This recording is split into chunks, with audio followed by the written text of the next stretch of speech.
दोस्तों, जो बात मैंने कही थी वो सच हो गई है। अमेरिका पूरी तरह से गजा में घुसा हुआ है। ईरान की इंटेलिजेंस मीडिया रिपोर्ट के थ्रू सामने आया है कि 5000 अमेरिकी सैनिक इजराइल के सैनिकों के साथ मिलकर प्लानिंग कर गजा के अंदर घुसे थे। मैं आपको 10 दिन पहले ही बता चुका हूं कि इस जंग में अमेरिका सीधा इन्वॉल्व है। अमेरिकी सैनिक 5000, एक दो नहीं 5000 घुसे थे गजा के अंदर और बड़ी तबाही मचाकर वापस आए।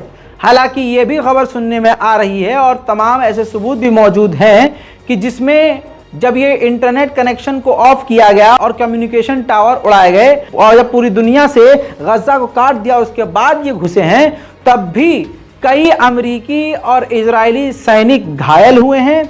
उल्टा अपने टैंकों को तबाह करवाया है, मतलब हमास ने इनके टैंकों को उड़ाया है, फिर ये वापस आए हैं। लेकिन हकीकत ये है, जो अब रिपोर्ट है वो ये कि अमेरिका के 5000 सैनिकों ने घुसपैठ गाजा के अंदर की थी। उधर इजिप्ट ने कहा कि हम ऐसा कोई भी पॉइंट नहीं छोड़ रहे हैं जिससे अब मदद ना पहुंचे, हम पूरे हाथ पैर मार रहे हैं, लेकिन ये सिर्फ इजराइल है जो पूरी तरह से रास्ते को बंद करके बैठा है ताकि गाजा मदद न जा सके। दोस्तों, गजा के लड़ाकू संगठन ने साफ कहा है कि कल आधी रात को जब इजराइल के सैनिक अंदर घुसे हैं गजा में, तो उनके हथियारों को, इक्विपमेंट्स को काफ़ी नुकसान हुआ है। जैसा मैं पहले ही बता चुका हूं कि टैंक तबाह हुए हैं और कई सैनिक भी घायल हुए हैं। कहा यह भी जा रहा है कि बड़ा नुकसान इजराइल को सहना पड़ा है, जिस वजह से बौखलाहट में इजराइल ने फिर खतरनाक एयर स्ट्राइक गजा पर रात भर किए थे।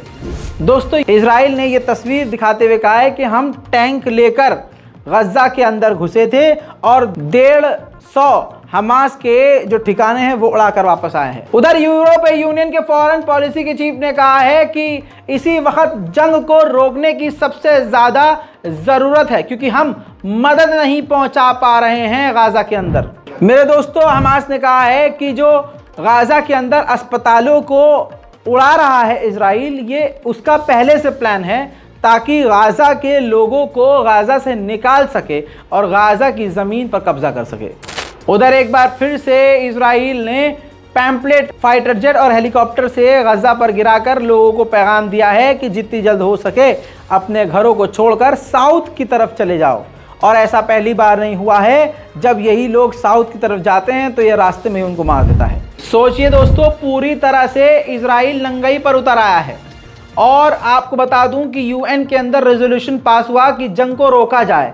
तुरंत 120 देशों ने वोट डाला कि जंग को रोका जाए।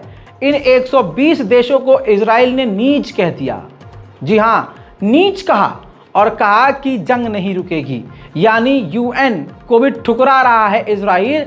इजिप्ट ने वार्न किया है और फिर से कहा है कि तमाम अंतर्राष्ट्रीय कानूनों को तोड़ रहा है इजराइल। ब्रेकिंग न्यूज़ में एक और आपको जानकारी दूं, इजराइल ने आधिकारिक तौर पर बताया है कि हमने लेबनान के बॉर्डर पर और हिजबुल्लाह के ठिकानों पर बमबारी की है। फिलहाल की इस ब्रेकिंग न्यूज़ में इतना ही। जल्द लौटेंगे और भी बड़ी जानकारियों के साथ, तब तक के लिए जय हिंद।